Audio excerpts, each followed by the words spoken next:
welcome. So this is going to be a short tutorial on how to get thousands, I'd say, of the specific items that you need for crafting, like electronic sensors, inductive batteries, the low power microchips, and so forth, especially explosive devices.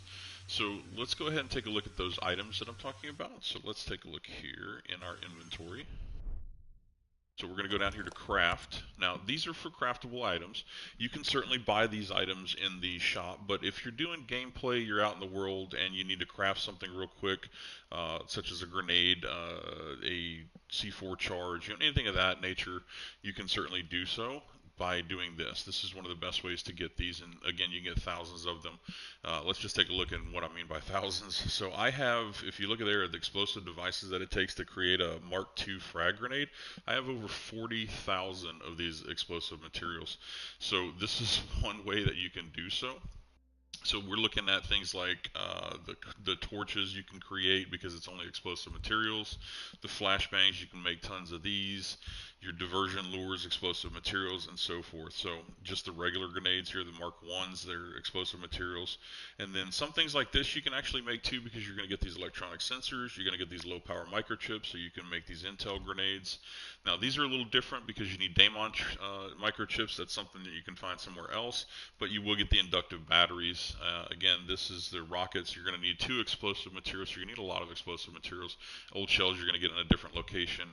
The explosive materials and saltpeter to make the Mark II C4 charges. Now the saltpeter you're not going to get at this one. Again, it's just explosive materials. And then if you look here, Behemoth microchips, that's a different location, but you will get the inductive batteries.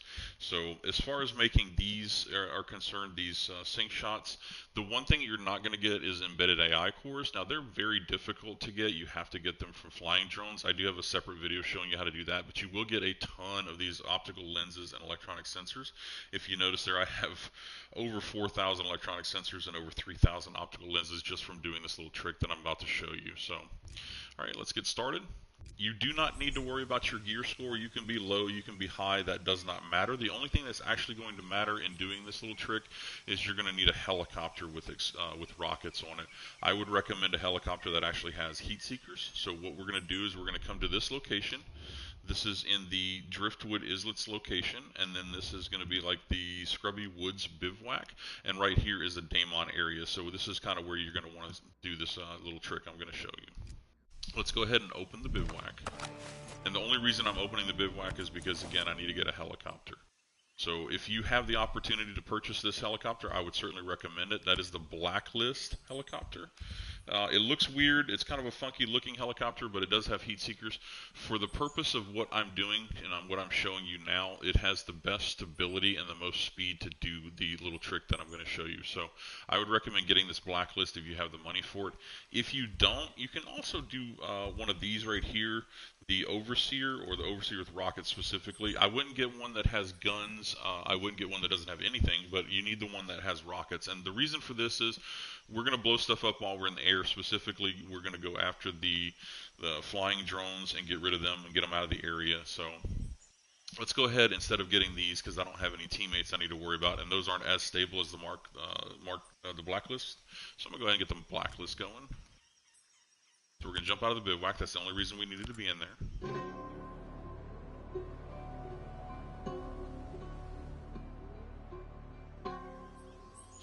Of course, our helicopter jumps right here in front of us.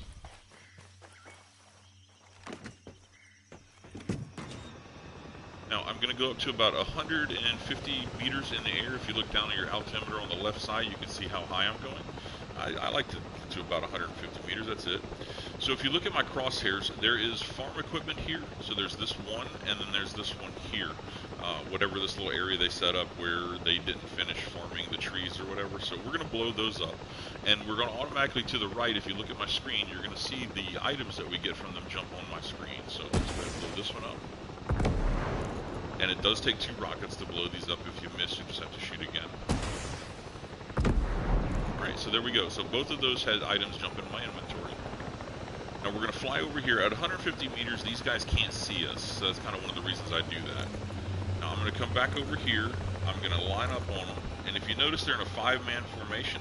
I'm going to aim at the middle one. You See how stable this vehicle is? And I'm just going to shoot the one in the middle. Now, fortunately, the one in the middle takes out pretty much all the drones as long as they're close enough to it, so all 5 are gone. We don't really have to worry about any enemies around here, and if you look at my inventory on the right, you can see there are items popping in my inventory. The reason for that is these actually will fall in the water where you can't pick them up, and those that do that, they automatically go in your inventory. Alright? So now what I'm going to do is I'm going to drop down to about 20 meters off the water. If you look over the altimeter, it says I'm about 20 meters right there, 20, 21. So if you see this area where the water touches the sand, right here in front of these 3 palm trees, that's the area that I'm going to work on. Alright? So what I'm going to do is I'm going to face this direction, which is technically the northwest direction, kind of back where I shot those 2 farm equipments. So I'm going to head this direction, and I'm going to go backwards and forwards across what I believe is the invisible line for being just far enough away from those items to pick them up over and over again. So if you see the sand here, here we go. I'm going to go forward and back. Across that line, behind the line. Now if you look at the inventory, I'm picking up the items from those 2 farm equipment that I shot a few minutes ago. I'm just far enough away that I'm out of reach of those 2 items, and when I come back closer, I get them. Now you're going to get anywhere between 3 and 4 every time you cross this line. The cool thing is if you just go back and forth for however long you decide you want to be here until you get bored of it, you're just going to pick up tons and tons and tons of these items that you need for crafting. So let's check this out.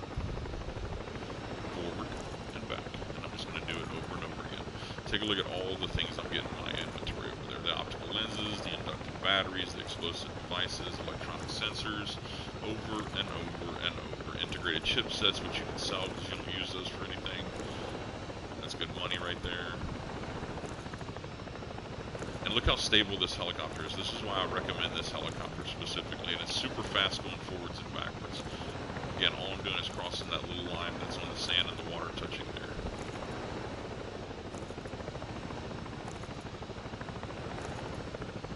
Now, you can certainly mute your system, and you can turn on Spotify, you can listen to music while doing this, spend 5, 10, 15 minutes doing this before you go out and do your gameplay. If you do raids, you can spend 10, 12 minutes before you go do raids and do this just to pick up these items.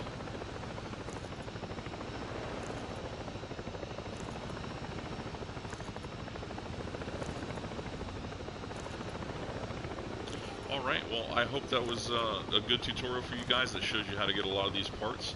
I appreciate you watching, and thanks for watching.